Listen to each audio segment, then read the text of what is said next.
Okay, I just got this phone call, and so I want to share it with you today while it's fresh on my mind.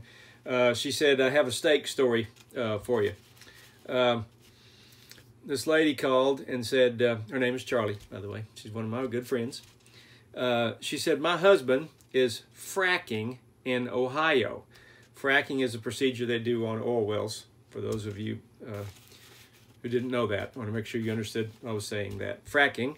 And she said that he has a steak with the verses on them, all the verses on the steak, in his duty bag he carries with him all the time, with all his safety equipment and everything. He carries it on every job they go on.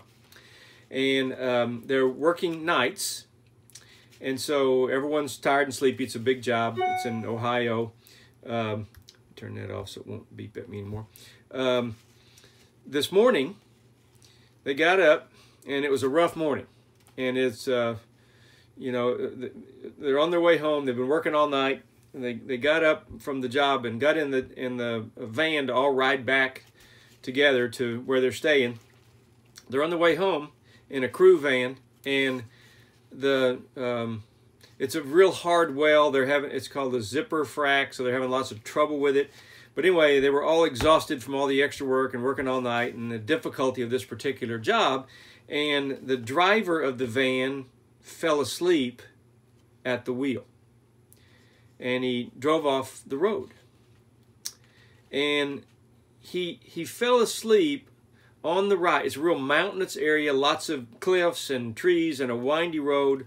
And he fell asleep and drove off the road at literally the only place on the whole drive that is not wooded. It's a field.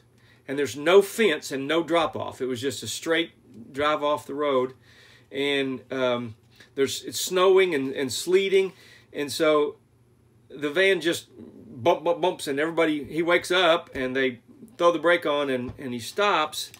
But no one got hurt. And this is literally the only place that he could have fallen asleep on this whole long ride from the well to where they're staying, where he could have run off the road and not hurt anyone or hurt the van.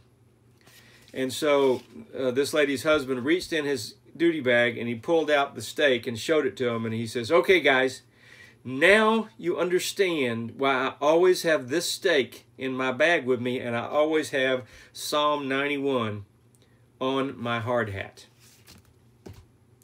Keep praying. It works. God's word is still powerful. Love you.